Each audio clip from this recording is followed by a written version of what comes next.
ಪ್ರೀತಿಯ ವೀಕ್ಷಕರಿಗೆ ಶಂಕರಾನಂದ ಟಿವಿಗೆ ಸ್ವಾಗತ ಸುಸ್ವಾಗತ. ಇವತ್ತಿನ ವಿಡಿಯೋನಲ್ಲಿ ಮೇ ತಿಂಗಳ ಮಾಸ ಭವಿಷ್ಯ ಹೇಗಿದೆ ಅನ್ನುವಂತಹ ಮಾಹಿತಿಯನ್ನು ತಿಳ್ಕೊಳ್ಳೋಣ. ಅದಕ್ಕಿಂತ ಮುಂಚಿತವಾಗಿ ಯಾರಾದರೂ ಶಂಕರಾನಂದ ಟಿವಿ ಯೂಟ್ಯೂಬ್ ವಾಹಿನಿಯನ್ನು ಸಬ್ಸ್ಕ್ರೈಬ್ ಮಾಡ್ಕೊಂಡಿಲ್ಲ ಅಂದರೆ ಸಬ್ಸ್ಕ್ರೈಬ್ ಮಾಡ್ಕೊಳ್ಳಿ. ಫೇಸ್ಬುಕ್ ಪೇಜ್, ಇನ್ಸ್ಟಾಗ್ರಾಮ್ ಪೇಜನ್ನು ಫಾಲೋ ಮಾಡ್ತಾ ಇಲ್ಲ ಅಂದರೆ ಫಾಲೋ ಮಾಡಿ.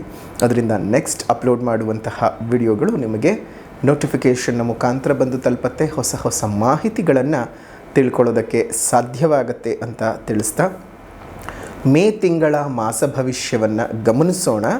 ಮೊದಲನೇದಾಗಿ ಮೇ ತಿಂಗಳಲ್ಲಿ ಬದಲಾವಣೆ ಆಗುವಂತಹ ಗ್ರಹಗಳ ಬಗ್ಗೆ ಮಾಹಿತಿಯನ್ನು ನೋಡೋಣ.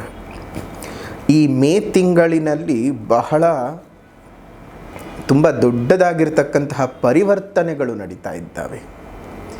ಈ ಒಂದು ನಮ್ಮ ಸಂವತ್ಸರದ ಪ್ರಕಾರವಾಗಿ ವೈಶಾಖ ಮಾಸ ಇರುತ್ತೆ.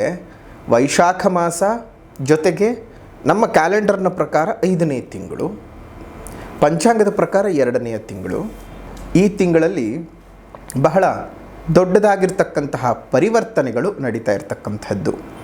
ಮೊದಲನೆಯದ್ದಾಗಿ ತುಂಬ ದಿವಸಗಳಿಂದ, 1 ವರ್ಷಗಳಿಂದ ಕಾಯ್ತಾ ಇದ್ದಂತಹ ಗುರುಗ್ರಹ ಬದಲಾವಣೆ ಆಗಿ ಹಲವು ರಾಶಿಗಳಿಗೆ ಗುರುಬಲ ಬರುವಂತಹದ್ದು, ಹಲವು ರಾಶಿಗಳಿಗೆ ಗುರುಬಲ ಹೋಗುವಂತಹದ್ದು ನಡೆಯುತ್ತೆ. ಅದೇ ರೀತಿಯಾಗಿ 18ನೇ ತಾರೀಕಿನಂದು ರಾಹುಕೇತುಗಳ ಪರಿವರ್ತನೆ. ಬಹಳ ವಿಶೇಷವಾಗಿದೆ ಈ ತಿಂಗಳು. ನೋಡಿ, 6ನೇ ತಾರೀಕು 5ನೇ ತಿಂಗಳು 2025ಕ್ಕೆ ಮೇಷರಾಶಿಗೆ ಬುಧನ ಪರಿವರ್ತನೆಯಾಗ್ತಾ ಇದೆ. ಅದೇ ರೀತಿಯಾಗಿ 14ನೇ ತಾರೀಕು 5ನೇ ತಿಂಗಳು 2025ಕ್ಕೆ ವೃಷಭ ರಾಶಿಗೆ ರವಿ ಪ್ರವೇಶ ಮಾಡ್ತಾ ಇದ್ದಾನೆ. ಮೇಷ ಸಂಕ್ರಮಣವಾಗ್ತದೆ. 14ನೇ ತಾರೀಕು 5ನೇ ತಿಂಗಳು 2025ಕ್ಕೆ ವೃಷಭ ರಾಶಿಗೆ ರವಿ ಪ್ರವೇಶ ಮಾಡ್ತಾ ಇದ್ದಾನೆ. ವೃಷಭ ಸಂಕ್ರಮಣವಾಗುತ್ತೆ. ಇನ್ನು 14ನೇ ತಾರೀಕು 5ನೇ ತಿಂಗಳು 2025ಕ್ಕೆ ಮಿಥುನ ರಾಶಿಗೆ ಗುರು ಪ್ರವೇಶ ಮಾಡ್ತಾ ಇದ್ದಾನೆ. ಗುರು ಮಿಥುನ ರಾಶಿಯನ್ನು ಪ್ರವೇಶ ಮಾಡುವಂತಹ ಸುಸಂದರ್ಭ. ಜೊತೆಗೆ ಇದೇ 14ನೇ ತಾರೀಕಿನಂದೇ ಗುರು ಪರಿವರ್ತನೆ ಆಗುತ್ತಿರುವ ಕಾಲಘಟ್ಟದಲ್ಲೇ ಗುರು ಮಹಾಯಾಗವನ್ನು ಮಾಡ್ತಾ ಇದ್ದೇವೆ. ಎಲ್ಲರೂ ಸಹ ಬಂದು ಗುರು ಮಹಾಯಾಗದಲ್ಲಿ ಪಾಲ್ಗೊಳ್ಳಬಹುದು. ಗುರು ಮಹಾಯಾಗದ ಬಗ್ಗೆ ಇನ್ನಷ್ಟು ಹೆಚ್ಚಿನ ಮಾಹಿತಿಗಳು ಬೇಕಾಗಿದ್ದರೆ ಇಲ್ಲೇ ಇರುವಂತಹ ಫೋನ್ ನಂಬರ್ಗೆ ಫೋನ್ ಮಾಡಿ ಅಥವಾ ವಾಟ್ಸಪ್ನಲ್ಲಿ ಮೆಸೇಜ್ ಮಾಡಿ, ನಿಮಗೆ ಸಂಪೂರ್ಣವಾದ ಮಾಹಿತಿಯನ್ನು ತಿಳಿಸ್ತಾರೆ. ನಡೀತಿರುವಂತಹ ಸ್ಥಳ ನಮ್ಮ ಕನಕಪುರ ರಸ್ತೆಯ ಕಗ್ಗಲಿಪುರದಲ್ಲಿರುವಂತಹ ಏಳೂರಿನ ಗ್ರಾಮ ದೇವತೆಯಾಗಿರುವಂಥ ಶ್ರೀ ಪಟಾಲಮ್ಮನವರ ಸನ್ನಿಧಿಯಲ್ಲಿ ನಡೀತಾ ಇದೆ. ಈ ಸನ್ನಿಧಿಯಲ್ಲಿ ತಾವೆಲ್ಲರೂ ಸಹ ಬಂದು ಪಾಲ್ಗೊಳ್ಳಬಹುದು. ಯಾರ್ಯಾರಿಗೆ ಗುರುದೋಷವಿದೆಯೋ ಅಥವಾ ಗುರುವಿನಿಂದ ಇನ್ನಷ್ಟು ಹೆಚ್ಚಿನ ಅನುಗ್ರಹವನ್ನು ಯಾರು ನಿರೀಕ್ಷೆ ಮಾಡ್ತಾ ಇದ್ದೀರೋ ಅವರು ಪೂಜೆ ಮಾಡಿಸ್ಕೊಳ್ಬಹುದು. ಆ ಪೂಜೆಗೆ ಶುಲ್ಕ 333 ರೂಪಾಯಿಗಳು ಇರುತ್ತವೆ. ಅದೇ ರೀತಿಯಾಗಿ ನೀವು ಸಹ ನಮಗೆ ಸಾಧ್ಯ ಇಲ್ಲ ಅಂತಂದವರು ಏನು ಯೋಚನೆ ಮಾಡುವಂಥ ಅವಶ್ಯಕತೆ ಇಲ್ಲ. ತಾವೆಲ್ಲರೂ ಸಹ ಬಂದು ಅಲ್ಲಿ ಸೇವೆ ಮಾಡಬಹುದು, ದೇವರ ಪೂಜೆಯನ್ನು ನೋಡಬಹುದು, ದೇವರ ಅನುಗ್ರಹಕ್ಕೂ ಸಹ ಪಾತ್ರರಾಗಬಹುದು.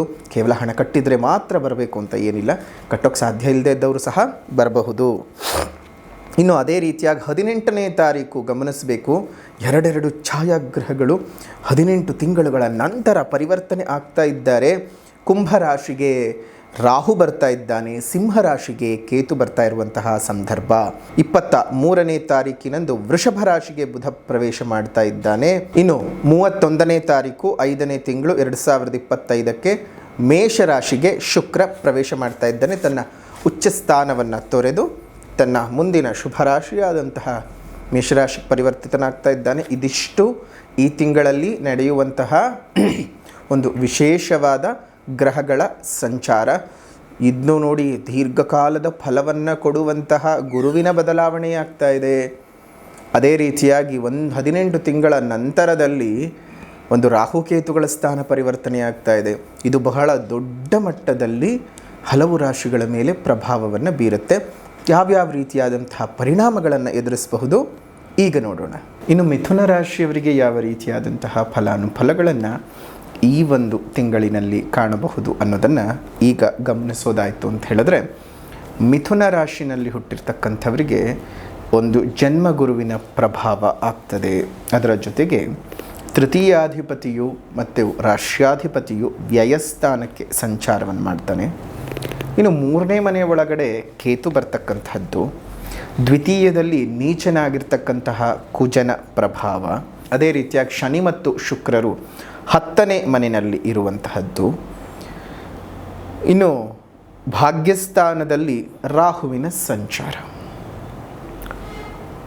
ಭಾಗ್ಯಸ್ಥಾನಕ್ಕೆ ರಾಹುವಿನ ಸಂಚಾರ ಅದೆಲ್ಲ ಒಂದು ರೀತಿಯಲ್ಲಿ ಕೆಡುಕಿನ ವಾತಾವರಣ ಅಂತಲೇ ಹೇಳಬಹುದು. ಭಾಗ್ಯೋದಯಕ್ಕೆ ಕೊರತೆ, ಭಾಗ್ಯಕ್ಕೆ ನಿಮಗೆ ತೊಂದರೆ, ಹೌಸ್ ಆಫ್ ಫಾರ್ಚೂನ್, ನಿಮ್ಮ ಫಾರ್ಚೂನ್ ಮೇಲೆ ಪೆಟ್ಟುಗಳು ಬೀಳ್ತಕ್ಕಂಥದ್ದು, ಅದೃಷ್ಟ ಕೈ ಕೊಡ್ತಕ್ಕಂಥದ್ದು, ನೆಮ್ಮದಿ ಹಾಳಾಗ್ತಕ್ಕಂಥದ್ದು, ಜನ್ಮಕ್ಕೆ ಬರ್ತಾ ಇರತಕ್ಕಂತಹ ಗುರುವಿನ ಪ್ರಭಾವ, ಜನ್ಮಗುರು ನರೋದುಃಖಂ ಅಂತಾರೆ. ಬಹಳಷ್ಟು ದುಃಖದ ವಾತಾವರಣವನ್ನು ಕರುಣಿಸಿ ಬಿಡ್ತಾರೆ. ಎಲ್ಲ ವಿಧವಾಗಿರ್ತಕ್ಕಂತಹ ನೋವುಗಳು, ತಾಪತ್ರಯಗಳು ನಿಮಗೆ ಅನಾನುಕೂಲತೆಗಳನ್ನು ಸೃಷ್ಟಿ ಮಾಡಿಕೊಟ್ಬಿಡುತ್ತೆ. ಹಾಗಾಗಿ ಈ ಒಂದು ವಿಚಾರವನ್ನು ನೀವು ಬಹಳ ಒಂದು ಯೋಚನೆ ಮಾಡುವಂತಹ ವಿಚಾರ. ಈ ಒಂದು ತಿಂಗಳು ಮಿಥುನ ರಾಶಿಯವರಿಗೆ ಬಹಳ ಕಠಿಣವಾಗಿದೆ. ಆದರೆ ಗುರುದೃಷ್ಟಿ ಬೀಳ್ತಾ ಇರತಕ್ಕಂತಹ 7ಮ ಸ್ಥಾನಕ್ಕೂ, ನಿಮ್ಮ 5ಮ ಸ್ಥಾನಕ್ಕೂ, ಅದೇ ರೀತಿಯಾಗಿ ಭಾಗ್ಯಸ್ಥಾನಕ್ಕೂ ಒಂದು ಹಂತಕ್ಕೆ ಮಾತ್ರ ಶುಭ ಫಲಗಳು. ನೋಡಿ, ಭಾಗ್ಯಸ್ಥಾನಕ್ಕೆ ರಾಹು ಇದ್ದಾನೆ, ಆದರೆ ದೃಷ್ಟಿ ಬೀಳ್ತಾ ಇರೋದ್ರಿಂದ ನಿಮಗೆ ಅರ್ಧಕ್ಕರ್ಧದಷ್ಟು ಫಲ ಕಡಿಮೆ ಆಗ್ತದೆ. ಹಾಗಂಥೇಳಿ ಪೂರ್ಣ ಒಳ್ಳೆಯದಾಗತ್ತೆ ಅನ್ನೋದಲ್ಲ. ಬಿಸಿಲಿನಲ್ಲಿ ನಿಮಗೆ ಛತ್ರಿ ಕೊಟ್ಟ ಹಾಗೆ, ಬಿಸಿಲಂತೂ ಇದ್ದೇ ಇರುತ್ತೆ, ಆದರೆ ಆ ಬಿಸಿಲಿನಿಂದ ಪ್ರೊಟೆಕ್ಷನ್ ತಗೊಳ್ಳೋದಕ್ಕೋಸ್ಕರ ಛತ್ರಿನ ಹಿಡ್ಕೊಂಡಿರ್ತೀರಿ. ಆದರೆ ಅಲ್ಲಿ ಸುತ್ತಮುತ್ತ ಕಾವಿನ ವಾತಾವರಣ ಏನು ಹೋಗಲ್ಲ. ನಿಮ್ಮ ಮೈಗೆ ಅಥವಾ ಮುಖಕ್ಕೆ ಬಿಸಿಲಿನ ಹಬೆ ತಾಕದೇ ಇರೋ ಹಾಗಾಗ್ತಾ ಇರುತ್ತೆ ಹೊರತು ಬೇರೆ ಇನ್ನೇನು ಆಗೋದಿಲ್ಲ. ಅದರ ಜೊತೆಗೆ ಧನಸ್ಥಾನದಲ್ಲಿರುವಂತಹ ನೀಚ ಕುಜನ ಪ್ರಭಾವ, ಅದೇ ರೀತಿಯಾಗಿ ಧನಾಧಿಪತಿಯ ಸಂಚಾರವು ಪದೇ ನೋಡಿ, ಚಂದ್ರ ಆಗಿರ್ತಾನೆ, ಅವನು 2.5 ದಿನಕ್ಕೆ 2.25 ದಿನಕ್ಕೆ ತನ್ನ ಸಂಚಾರವನ್ನು ಮಾಡ್ತಾ ಇರ್ತಾನೆ. ಶುಭ ಮತ್ತು ಅಶುಭದ ಫಲಗಳು. ಜೊತೆಗೆ ಲಾಭಾಧಿಪತಿ ನೀಚ, ನಿಮಗೆ ಲಾಭಾಧಿಪತಿಯು ನೀಚನಾಗಿರೋದ್ರಿಂದ ಹಣಕಾಸಿನ ವಿಚಾರಗಳಲ್ಲಿ ಬಹಳ ತಾಪತ್ರೆಗಳನ್ನು. ತೃತೀಯ ಸ್ಥಾನದಲ್ಲಿ ಕೇತು, ನಿಮ್ಮ ಪ್ರಯತ್ನಗಳಿಗೆ ಇನ್ನೇನು ಫಲ ಸಿಕ್ಕೇ ಬಿಡ್ತು ಅಂತ ಅಂದ್ಕೊಳ್ಬೇಕಾದಾಗ ಶನಿಯ ಒಂದು ಗುರುವಿನ ಪೀಡನೆಗಳು ಶುರುವಾಗ್ತವೆ. ಇನ್ನು ವ್ಯಯಸ್ಥಾನದಲ್ಲಿ ರವಿ ಬುಧ ಯೋಗ ಇರತಕ್ಕಂಥದ್ದು, ಪ್ರಯತ್ನಗಳು ಫಲ ಕೊಡೋದಿಲ್ಲ. ಯಾಕಂದರೆ 3ನೇ ಮನೆಯಲ್ಲಿ ಕೇತು ಒಳ್ಳೆಯ ಫಲಗಳನ್ನು ಕೊಡಲೇಬೇಕು. ಆದರೆ ಆ ಸ್ಥಾನದ ಅಧಿಪತಿಯಾದಂತಹ ರವಿಗ್ರಹದ ಸಂಚಾರ ಶುಭ ಸ್ಥಾನಗಳಿಗೆ ಬಂದಾಗ ಒಂದಿಷ್ಟು ಒಳ್ಳೆಯ ಫಲವನ್ನು ಕೊಡಬಹುದು. ಆದರೆ ಒಟ್ಟಾರೆಯಾಗಿ ನಿಮಗೆ ಈ ತಿಂಗಳಲ್ಲಿ ಅಂತಹ ಯಾವುದೇ ಗ್ರಹದ ಸಪೋರ್ಟ್ ಅಂತ ಏನೂ ಕಾಣಿಸ್ತಾ ಇಲ್ಲ.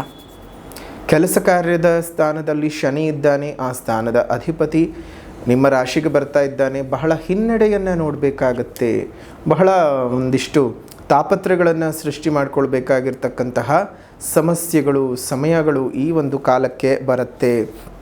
ಒಟ್ಟಾರೆಯಾಗಿ ಮನಸ್ಸಿಗೆ ಬಹಳ ಕಾಟಗಳಾಗ್ತಕ್ಕಂಥದ್ದು, ನಿಮ್ಮ ಕೌಟುಂಬಿಕ ಜೀವನ ಬಹಳ ನೆಮ್ಮದಿಯನ್ನು ಕಳೆದುಕೊಳ್ಳಬಹುದಾಗಿರತಕ್ಕಂತಹ ಒಂದು ತಿಂಗಳು ಅಂತಲೇ ಹೇಳಬಹುದು.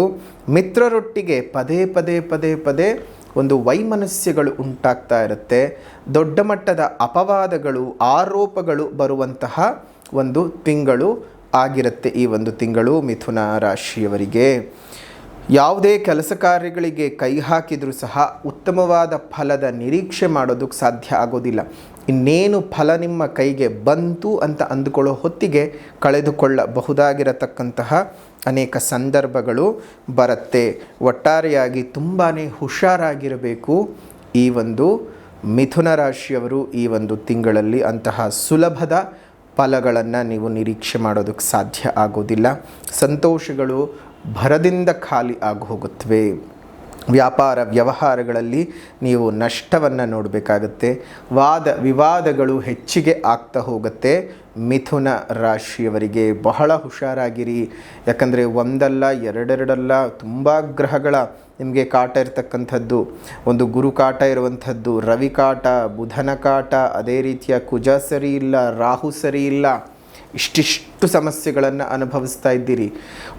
ತುಂಬ ಅಂದರೆ ತುಂಬ ಎಚ್ಚರಿಕೆಯಿಂದ ಇರಬೇಕಾಗತ್ತೆ. ಇದು ನಿಮಗೆ ಹೆದರಿಸುವುದಕ್ಕೋಸ್ಕರ ಹೇಳ್ತಾ ಇಲ್ಲ, ಕೆಡುಕಿದೆ ಅಂತ ನಾವು ಮೊದಲೇ ಹೇಳ್ತಿದ್ದೀವಿ. ಅಂದರೆ ಬೆಂಕಿಯೇ ಇದೆಯಪ್ಪ, ಬೆಂಕಿಯನ್ನು ಮುಟ್ಟಬೇಡ್ರಿ, ಮುಟ್ಟಿದ್ರೆ ಸುಡುತ್ತೆ ಅನ್ನುವಂತಹದ್ದು ಹಿರಿಯರ ಮಾತು.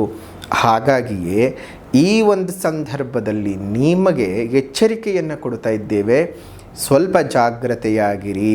ಯಾವುದೇ ಕಾರಣಕ್ಕೂ ಆತುರದ ನಿರ್ಧಾರಗಳನ್ನು ಮಾಡಬೇಡಿ, ಆತುರದಲ್ಲಿ ಇನ್ವೆಸ್ಟ್ಮೆಂಟ್ಗಳನ್ನು ಮಾಡೋಕ್ಕೆ ಹೋಗಬೇಡಿ. ಸುಮ್ಮನೆ ಏನೋ ಯಾವ್ರೇ ಹೇಳಿದರು ಇವ್ರು ಹೇಳಿದರು ಅಂತ ಹೇಳಿ ನೀವು ಹೋಗಿ ನಿಮ್ಮ ದುಡ್ಡು ಕಾಸುಗಳನ್ನು ಇನ್ನೊಬ್ಬರ ಹತ್ರ ಕೊಟ್ಟು ನೀವು ಸಮಸ್ಯೆಗೆ ಸಿಲುಕಕ್ಕೆ ಹೋಗೋದು ಬೇಡ. ಅದರಿಂದ ನಿಮಗೇ ಸಮಸ್ಯೆ ಉಂಟಾಗುತ್ತೆ. ಮಿಥುನ ರಾಶಿಯವರಿಗೆ ಜಾಗ್ರತೆಯಾಗಿರಿ. ಈ ಒಂದು ತಿಂಗಳು ಯಾರಿಗೂ ಸಾಲ ಕೊಡಿಸೋದು ಅಥವಾ ನಿಮ್ಮ ದುಡ್ಡೇ ತೊಗೊಂಡು ಹೋಗೋರಿಗೆ ಕೊಡೋದು, ಆ ರೀತಿಯಾಗಿ ಏನೂ ಮಾಡೋಕ್ಕೆ ಹೋಗಬೇಡಿ. ತುಂಬ ಅಂದರೆ ತುಂಬ ಅಪಾಯದ ಸ್ಥಿತಿನಲ್ಲಿ ಇದ್ದೀರಾ. ಸ್ವಲ್ಪ ಜಾಗ್ರತೆಯಾಗಿ ನಿಮ್ಮ ಒಂದು ಮನಸ್ಥಿತಿಯನ್ನು ಕರೆಕ್ಟಾಗಿ ಇಟ್ಕೊಂಡು ಯೋಚನೆ ಮಾಡ್ತಾ ಹೋಗಿ, ಅನುಕೂಲಗಳಾಗಲಿ. ಇನ್ನು ನಿಮ್ಮ ಜೀವನದಲ್ಲಿ ಇನ್ಯಾವುದೇ ರೀತಿಯಾದಂತಹ ತೊಂದರೆ ತಾಪತ್ರಗಳು ನಿರೀಕ್ಷಿಸದ ರೀತಿಯಲ್ಲಿ ನಿಮಗೆ ಬರೋದಕ್ಕೆ ಸಾಧ್ಯ ಆಗುತ್ತೆ. ಸೊ ತುಂಬಾ ಹುಷಾರಾಗಿ ಇರಬೇಕು. ಈ ಒಂದು ತಿಂಗಳು ಮಾತ್ರ ಜಾಗ್ರತೆ ಜಾಗ್ರತೆ ಜಾಗ್ರತೆ. ಅದರ ಜೊತೆಗೆ ನೀವು ಏನು ಮಾಡಬೇಕಪ್ಪ, ನಿಮ್ಮ ಬದುಕಿನಲ್ಲಿ ಚೆನ್ನಾಗಿ ಅಭಿವೃದ್ಧಿಗಳಾಗಬೇಕು, ಒಳ್ಳೆ ರೀತಿಯಾದಂತಹ ಯೋಗ ಫಲಗಳನ್ನು ಅನುಭವಿಸಬೇಕು ಅಂದರೆ ಮೊದಲನೇದಾಗಿ ಗುರುವಿನ ಶ್ರೀರಕ್ಷೆಯನ್ನು ಪಡ್ಕೊಳ್ಬೇಕು. ಗುರುಬಲ ನಿಮಗೆ ತುಂಬ ಅಂದರೆ ತುಂಬ ಕಾಟ ಆಗಿಬಿಡುತ್ತೆ. ಹಾಗಾಗಿ ಮೇ 14ನೇ ತಾರೀಕಿನಂದು ನಡೀತಾ ಇರುವಂತಹ ಗುರು ಮಹಾಯಾಗದಲ್ಲಿ ನಿಮ್ಮ ಹೆಸರಿನಲ್ಲೊಂದು ಪೂಜೆಯನ್ನು ಮಾಡಿಸಿ, ಅದಾದ ನಂತರ ಆ ಪೂಜೆ ನಂತರ ನಿಮಗೆ ಕೊಡುವಂತಹ ಗುರುವಿನ ರಕ್ಷೆಯನ್ನು ಕೈಗೆ ಕಟ್ಕೊಳ್ಬೇಕು. ಅಕ್ಷತ ಪ್ರಸಾದವನ್ನು ಮನೆಯಲ್ಲಿಟ್ಟು ಪೂಜೆಯನ್ನು ಮಾಡಬೇಕು. ಅದರಿಂದ ಗುರುಬಲ ಹೋದರೂ ಗುರುಬಲವನ್ನು ಅನುಭವಿಸುವಂತಹ ಅನುಗ್ರಹ ನಿಮಗೆ ಉಂಟಾಗತ್ತೆ. ಹಾಗಾಗಿ ಈ ಒಂದು ಮಾಹಿತಿಯನ್ನು ನೀವು ಸರಿಯಾಗಿ ತಿಳ್ಕೊಂಡು ಇಲ್ಲಿರುವಂತಹ ಫೋನ್ ನಂಬರ್ಗೆ ಫೋನ್ ಮಾಡಿ ವಿಚಾರಿಸ್ಕೊಳ್ಳಿ, ಅಥವಾ ವಾಟ್ಸಪ್ ಮಾಡಿ ನಿಮಗೆ ಮಾಹಿತಿಯನ್ನು ಕಳಿಸ್ತಾರೆ. ಇನ್ನು ಗುರುಮಹಾಯಾಗ ನಡೆಯುವಂತಹ ಸ್ಥಳ ಬಂದು ನಿಮಗೆ ಕನಕಪುರ ರಸ್ತೆಯಲ್ಲಿರುವಂತಹ ಕಗ್ಗಲಿಪುರದ ಏಳೂರಿನ ಗ್ರಾಮ ದೇವತೆಯಾಗಿರುವಂತಹ ಪಟಾಲಮ್ಮ ಅಮ್ಮನವರ ಸನ್ನಿಧಿಯಲ್ಲಿ ವಿಶೇಷವಾಗಿ ನಡೆಯುತ್ತೆ. ಬೃಹತ್ ಯಾಗ ಕುಂಡದಲ್ಲಿ ನಡೀತಕ್ಕಂಥದ್ದು. ಆ ಒಂದು ವಿಶೇಷವಾದಂತಹ ಒಂದು ಯಾಗದಲ್ಲಿ ತಾವೆಲ್ಲರೂ ಸಹ ಬಂದು ಪಾಲ್ಗೊಂಡು ನಿಮ್ಮ ಜೀವನಕ್ಕೆ ಒಂದು ಒಳ್ಳೆಯ ರೀತಿಯಾದಂತಹ ಮಾರ್ಗವನ್ನು ಪಡ್ಕೊಳ್ತಾ ಹೋಗಿ ಅನುಕೂಲಗಳಾಗಲಿ ಅಂತ ಹೇಳ್ತಾ, ಈ ಒಂದು ಮಿಥುನ ರಾಶಿಯವರ ಮೇ ತಿಂಗಳ ಮಾಸ ಭವಿಷ್ಯ ಹೇಗಿದೆ ಅಂತ ನೋಡಿಕೊಂಡಿದ್ದಾಯಿತು. ಇನ್ನು ಪರಿಹಾರದ ವಿಭಾಗಕ್ಕೆ ಬಂದರೆ ಮೊದಲನೇದಾಗಿ ಸಾಮಾಜಿಕ ಪರಿಹಾರ ಅಂತ ಬರ್ತಾ ಇದ್ದ ಹಾಗೆಯೇ ಪ್ರಕೃತಿಯನ್ನು ಉಳಿಸಿ, ಪ್ರಕೃತಿಯನ್ನು ಬೆಳೆಸಿ, ಇನ್ನಿತರ ಜೀವಜಂತುಗಳಿಗೆ ಒಂದಷ್ಟು ಆಸರೆಯಾಗಿರಿ. ನಮ್ಮ ಮುಂದಿನ ಪೀಳಿಗೆಗಳು ಚೆನ್ನಾಗಿರಬೇಕಂದ್ರೆ ಇಂದು ಹಸಿರನ್ನು ಉಳಿಸ್ಕೊಳ್ಬೇಕು. ಸಾಧ್ಯವಾದ ಕಡೆ ಗಿಡಗಳನ್ನು ನೆಟ್ಟು ಪೋಷಣೆ ಮಾಡೋಣ, ಮರಗಳನ್ನು ಉಳಿಸ್ಕೊಳ್ಳೋಣ. ನಿಮ್ಮ ಮನೆ ಮುಂದೆ ಮತ್ತು ಮೇಲ್ಭಾಗದಲ್ಲಿ ಸಣ್ಣ ಸಣ್ಣ ಕುಂಡಗಳಲ್ಲಿ ನೀರನ್ನು ಇಡ್ತಾ ಬನ್ನಿ.